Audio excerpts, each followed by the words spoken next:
Going out into space for a stroll. Here's your look at the Hiya Toys alien Lambert in spacesuit. Exquisite Mini.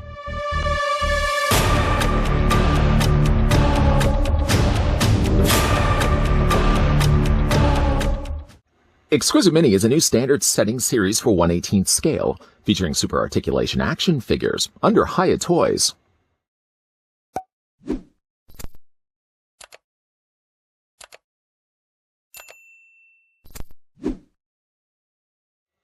Before somebody starts screaming over a spoiled lunch, not mentioning any names, Lambert. Oh, I guess I did mention her name. How about the first thing we actually do is take this ruler of mine, put it right to the very top of Lambert's head. The figure stands about 4.5 inches in height, or about 11.5 centimeters tall. Thanking as well the folks over at Hiya Toys that did provide the sample of Lambert in spacesuit that we could have a look at in this video. We have covered off a couple of crew members from the Nostromo as of late, so let's bring those in right now. Here she is next to Ellen Ripley. Why do I still feel like I've got these figures so far away? And here she is also next to Kane, specifically Facehugger Kane.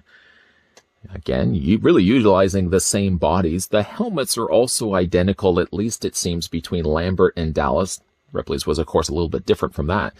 But yeah, still, even though they are using similar bodies with all the three figures that we're looking at, and I'm sure probably going to be the case as well when we look at Dallas, still really nice releases. The first time we're actually getting figures like this of this scale. 4-inch scale Lambert comes included with the following accessories. Starting first, it comes included with a display stand. It does look like the same display stand, doesn't it, as the other figures we looked at before? Yes, it is. This is the one that came included with Kane. Not that it really mattered that this one was Kane's. Any one of the alien figures come with pretty much the exact same display stand. If any bit of the paint does look different, it's only probably the fact that they paint these by hand. Same display stands, the pegs are in the exact same spot, and also on the bottom of these as well, you can see that there's these slotted sections. I have been told in the past I spend a lot of time talking about these display stands. I think they're clever personally, but you basically can interlock these. You can connect them this way, you can connect them this way. To help you with that, you get these eye brackets. I know, we've done this already. You take the eye brackets and you can fit them into these slots. And judging for how, I don't know, difficult it seems lately putting these in. I don't know if they've actually reduced the size of gap on the stands or maybe the extra paint or something, but I've noticed like the eye brackets are a little more harder to get in there. In that case, you actually don't even need 2 eye brackets. You really only just need the one. Attach the 2 display stands together. Just going to line everything up here. Oh, it also helps too if I bring this out just a little bit. I had it very much in the center. We want to bring this out just enough that it actually can interlock with the one that's next to it. There we go. Whew. Anyways, that's what you get when you have the 2 stands connected together. You basically just want to rinse and repeat that to as many stands as you have in your collection to get yourself quite a large terrain that all the figures can stand on top of. When I just think of right now how many stands I must have in my collection, just kind of counting it off in my head. 1, 2, 3. I have a lot of display stands. Just going to leave it at that. We're going to put these to the side for the time being. Coming also included with Lambert, much like Kane, she comes included with her little lantern, her little flashlight.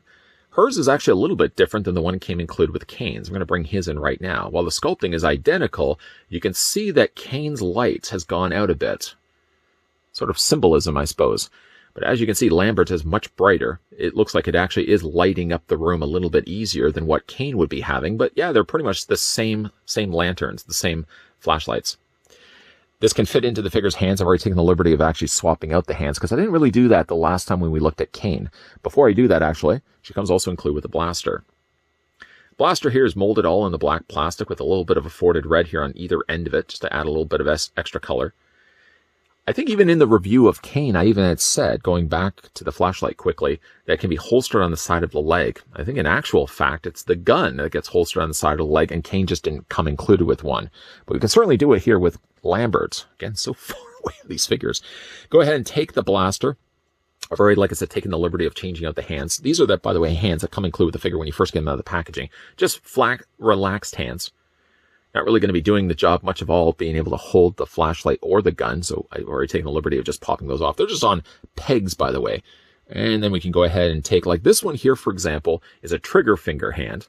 This one here is just a regular grabbing hand. So we're going to go ahead and take the blaster carefully, as these are small pieces after all, and fit them in between our hand. Lining perfectly as well, the fact that they've got the finger resting against that trigger. Nice touch. But, as mentioned, You can also have this little holstered section on the belt, which, again, I think when I did the review of Kane, I may have even mentioned that this was intended for the flashlight. Not the case. I think it's actually meant for the blaster. It still is hard to fit it, admittingly, in there. I feel like I am going to be breaking the plastic. It is smaller, after all.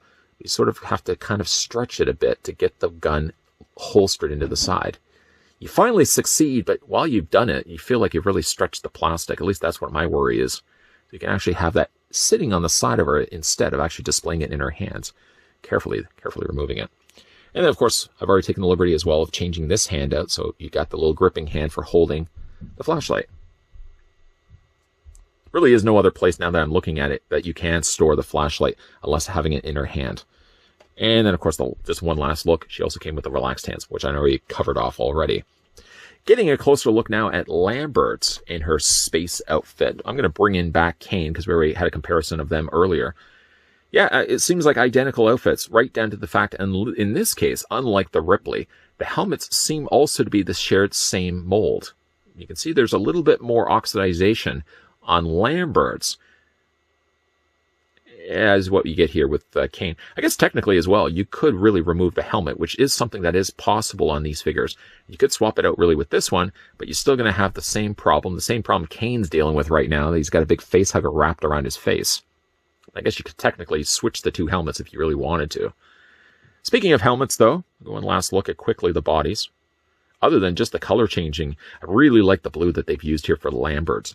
Couple of different blues happening here, a more lighter blue, darker blue, sort of in the areas that bend.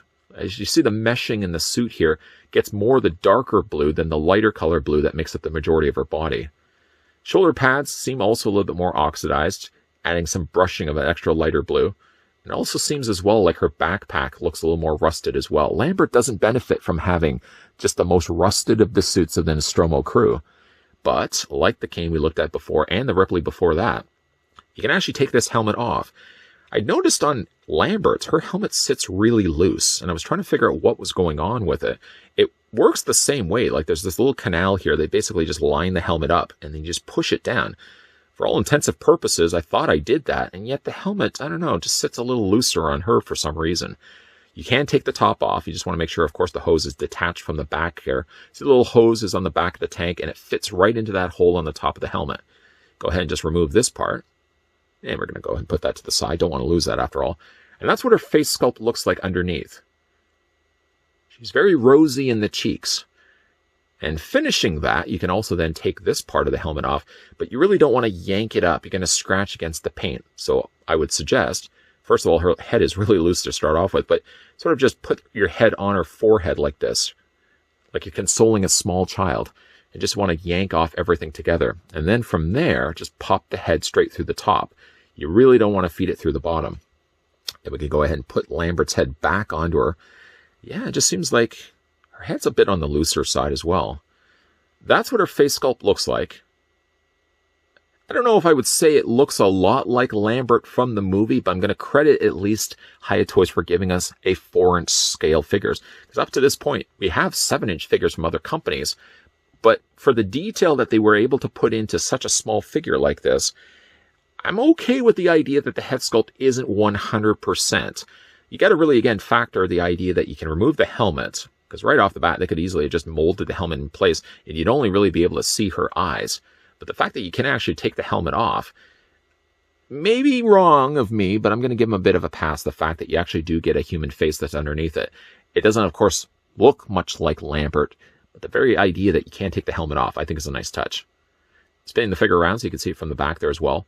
Like the Kane and the Ripley we looked at before, like the head is fully sculpted and painted all the way around. You don't look at this and feel like anything is getting robbed of paint, simply just because that's the part you're not going to see. I mean, yeah, if they had kept the helmet on, they could have easily just saved the cost of having to mold the back of the head. And they wouldn't even have to have painted it either, because you really would only have been looking at pretty much like this part of her face. I like that. I appreciate the fact that they did have the removable helmet, and that, yeah, they didn't rob the collectors of a fully finished head sculpt. It looks finished just as much from the back as it does from the front. Again, looking at the body, pretty much is going to be the same as Kane, and is going to be the same as the Dallas that we're going to be looking at in an upcoming review. But of course, the colors do change. Ripley's, I'm going to bring hers in back right now so you can see. Ripley's was very much a stark, clean white. Lambert's sharing very much the same type of body. Some of the shoulder pads and stuff are also the same. Tanks also look to be identical also. It's just, again, the color change between the two. And one last time to bring in poor Kane. Colors more on him are kind of that off yellowish mustard yellow and a little bit of beige, where, again, I really like the blue that they've used here for Lambert. Let's talk a little bit about the articulation now on the figure. The head is on a ball joint, so yeah, you can rotate it all the way around. Just, even though I feel like the head is completely on there, I can't push any further down than what I'm doing right now. It just seems really loose, but it does rotate all the way around, so you can have it looking down, you can have it looking up, back and forth. I mean, for really, considering it's Lambert and all, I would love to have had a face where she would have just been looking like she's panicked, completely anxiety-ridden. Instead, you kind of get a more neutral expression here on Lambert. I think they could have jacked that up quite a lot. As for the shoulders we had already looked at in the other figure releases. They're exactly the same. The shoulders are attached by a strip of plastic, so I'm going to lift the arm down, or move the arm down so you can see what's working behind the scenes here. See, it's just like a strip of plastic that's attached to this part right here. You can easily move the arms out. They're not restricted at all. You can also move the arms forward and back. I would, for obvious reasons, not rotate it all the way around because that probably would rip the shoulders from the rest of the torso. But you still get quite a lot of articulation for these smaller scale figures, all things considered.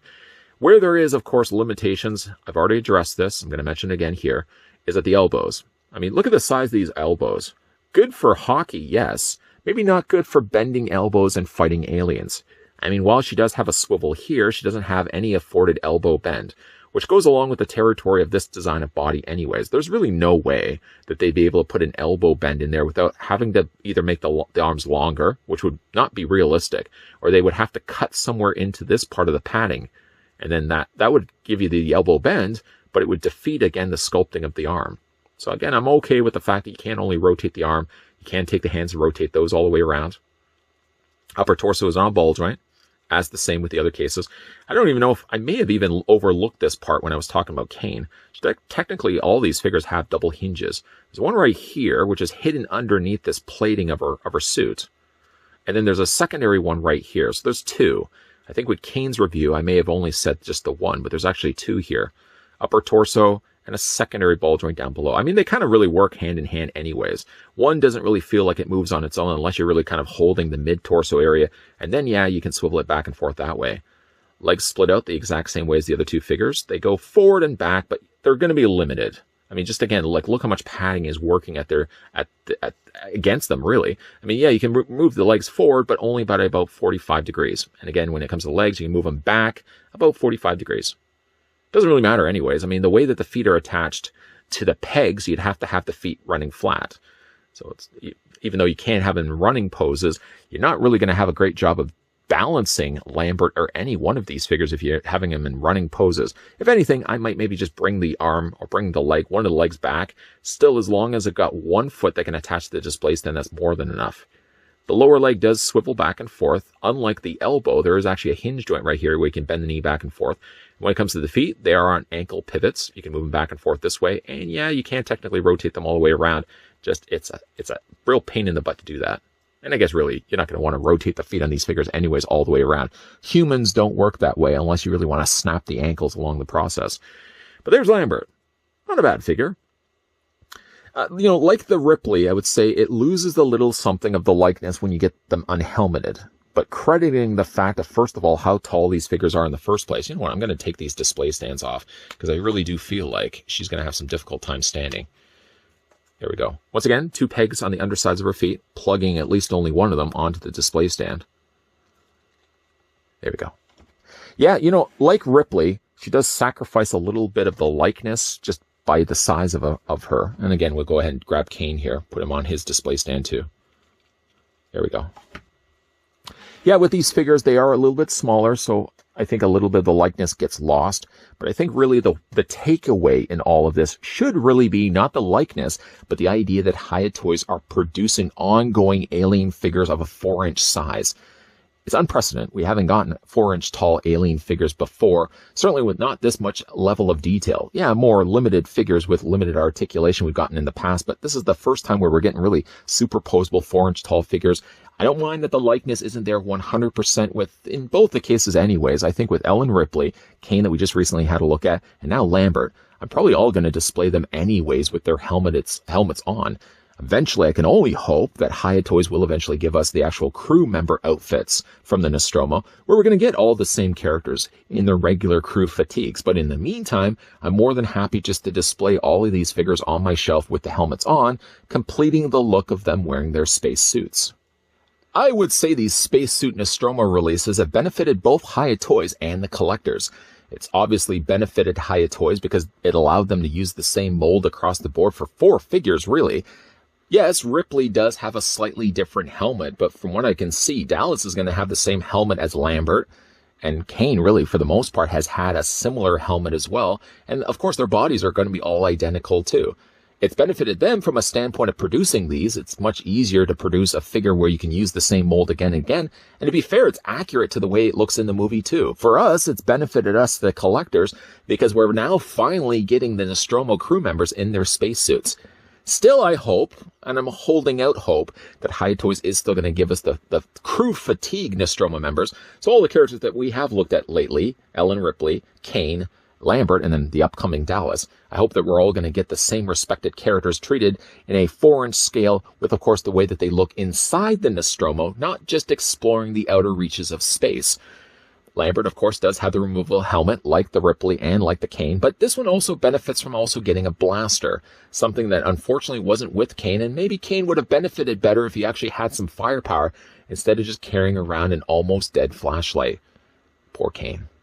Big thank you once again to the folks over at Hiya Toys that did provide the sample of Lambert in the space suit that we have a look at in this video. For your video question for today, who's your favorite member of the Nostromo crew? I wonder how many people are just going to say Ripley. I kind of like Dallas, to be honest. But who's your favorite member of the Nostromo crew? Let me know down below in the comment section. And once again, if you are new to this channel, you're enjoying the content that you're seeing, make sure you hit that subscribe button down below. Turn on the bell notification so you get those friendly reminders, those 411s of whenever new videos are going to be popping up. And again, a friendly reminder, even though we have wrapped up things with Ripley, and we've looked at already Kane and now Lambert, the review of Dallas, also in spacesuit, is right around the corner. So make sure you stay tuned for that. As always, guys, thanks for watching. See you guys next time.